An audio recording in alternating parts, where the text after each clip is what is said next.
जय श्री राम बंधुओं, जय श्री हनुमान। क्या आप भी पूजा पाठ करते हैं? क्या आपका भी लगाव प्रभु श्री राम से है? क्या आप भी श्री हनुमान जी की भक्ति करते हैं?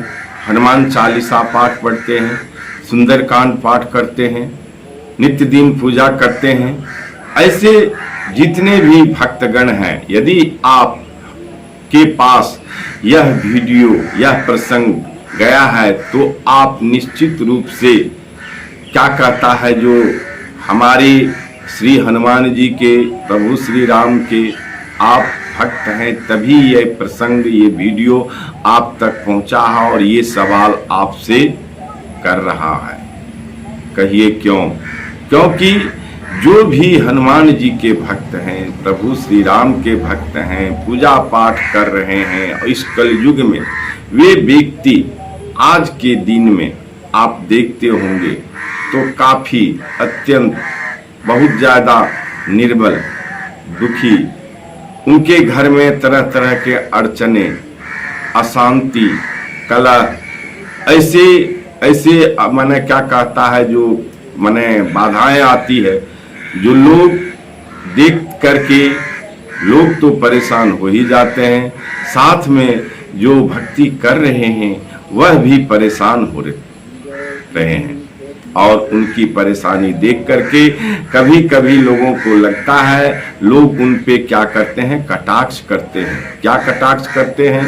जो बहुत ज्यादा भगवान की पूजा पाठ करते हैं, बहुत ज्यादा भगवान से लगाव है, तो उसमें जो उनके माने क्या कहता है, उनसे जो स्नेह रखते हैं, तो वह अच्छाई भी बोल के जाते हैं। और जो अच्छाई वाले नहीं हैं, कहते हैं क्या ये पूजा पाठ करेंगे, क्या ये भक्ति करेंगे भगवान का, इनके पास तो मैंने क्या कहता है, जो देख रहे हैं दुख से ज्यादा कुछ मिलने, सुख मिलने की आशा ही नहीं है, इतना पापी आदमी। लेकिन वह ये समझ नहीं पाता है, यही भूल होती है। यदि आप पूजा पाठ, भजन कीर्तन, सत्संग करते हैं, तो ये व्यक्ति हमेशा से देखिएगा जो आप दुखी रहता है। ऐसा क्यों रहता है? चलिए इसको आगे जानने से पहले मैं ब्रजेश पाठक आप तमाम श्री राम प्रभु के, श्री हनुमान जी के भक्तगणों का अपने YouTube चैनल पर दिल से स्वागत करता हूं। और पहली बार यदि चैनल पर बंधुओं आए हैं तो ये छोटे मोटे भक्ति वाले लोग हैं हम। चैनल को सब्सक्राइब अवश्य कर लीजिए और बेल आइकन को प्रेस करके ऑल पर सेट कर लीजिए, और कमेंट में प्रभु श्री राम का नाम, जय श्री राम अवश्य लिखिए, और हो सके तो अंगूठा का निशान दबा करके एक लाइक श्री हनुमान जी के नाम पे कर दिया कीजिए। बंधुओं, कहते हैं जो भी व्यक्ति प्रभु श्री राम और श्री हनुमान जी के भक्त हैं या भक्ति करते हैं, ध्यान से आज इस प्रसंग को अंत तक सुनिएगा। जो ऐसे व्यक्ति जो हमेशा प्रभु के चिंतन, हमेशा प्रभु के नाम जाप, हमेशा भजन करते हैं, हमेशा प्रभु की ही चर्चा करते हैं, वे व्यक्ति के जिंदगी में दुख, तकलीफ, माने क्या कहता, बाधाएं देख करके बड़ी तकलीफ होता है। तकलीफ किसको होता है? जो उनसे जुड़े हैं, जो भक्ति करते हैं, जो भगवान से जुड़े हैं, उसी को तकलीफ होता है। यदि उस से कोई जुड़ा हुआ व्यक्ति नहीं है और उनसे किसी को स्नेह नहीं है, तो ऐसे व्यक्ति उसका निंदा करते हैं। क्या निंदा करते हैं? आपस में, समाज में, परिवार में, वो भी उनके मुंह पे नहीं करते हैं, परोक्ष में। क्या जो ये पापाचरण करते हैं, इन पूजा पाठ करते हैं, कमाते धमाते नहीं हैं, काम नहीं करते हैं, पूजा पाठ करने के बाद निंदा ही लोगों का करते हैं। बात ऐसा है, सही है।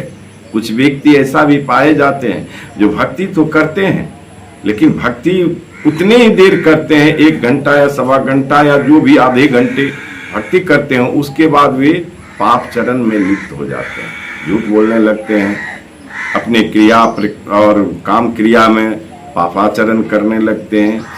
तो ये सब होता है क्या? ये भक्ति आपकी माने भजने लगती है, मतलब बदले, माने जो जितना भक्ति किए उतना पापचरण किए, तो आगे माइनस प्लस बराबर हो जाता है। तो माइनस प्लस बराबर हो जाता है तो पुण्य कर्म आपका आगे नहीं बढ़ता है। लेकिन ऐसे व्यक्ति यदि दुखी हैं तो उसका क्या कारण है?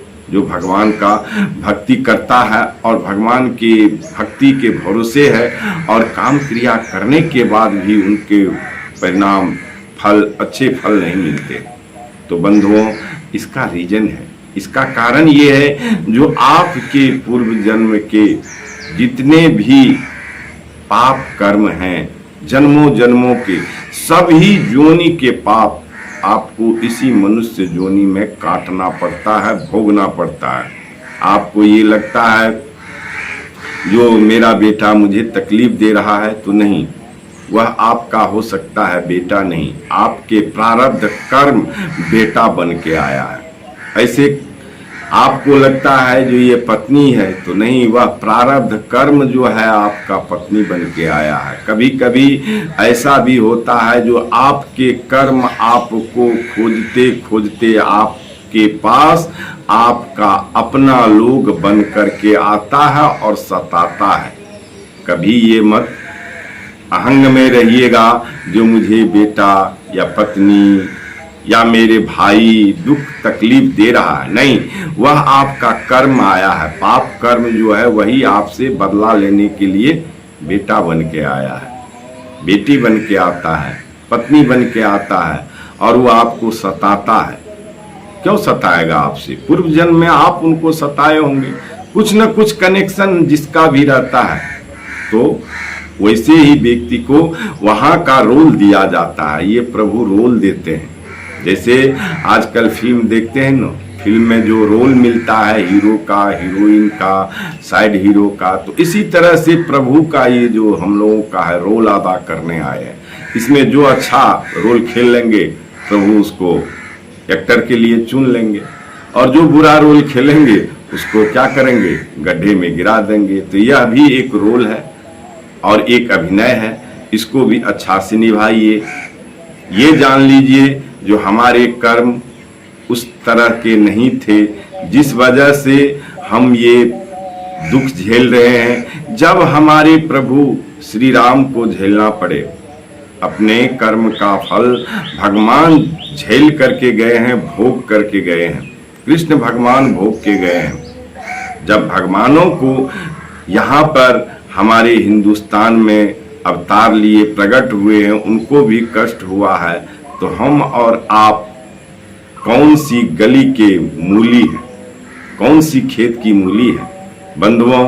तो ये सोच करके, ये समझ करके आपको चलना पड़ेगा जो हम पूरे ये पूर्व के कर्म का भोग रहे हैं, इस वजह से हमें ये दुख तकलीफ हो रहा है। लेकिन भगवान क्या किए? दुख तकलीफ हुआ तो रास्ता अपना चेंज किए? नहीं, धर्म पर चलते रहे।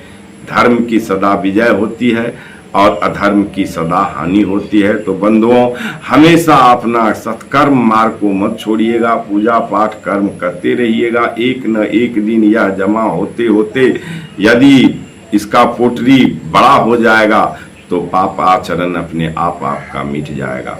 तो बंधुओं, यदि अभी तक चैनल को सब्सक्राइब नहीं किए हैं, पहली बार चैनल पर आए हैं, तो कृपया करके आप लोगों से निवेदन करता हूं कि जो 97% आदमी देखते हैं सिर्फ देख करके चले जाते हैं, सब्सक्राइब नहीं करते हैं, सब्सक्राइब कीजिए, बेल आइकन को प्रेस करके ऑल पर सेट कीजिए। कमेंट में प्रभु श्री राम का नाम जय श्री राम लिखिए, जिससे प्रभु श्री राम आपका मंगल करे। श्री हनुमान जी कष्ट हरे। जय जय श्री राम, जय जय सीताराम।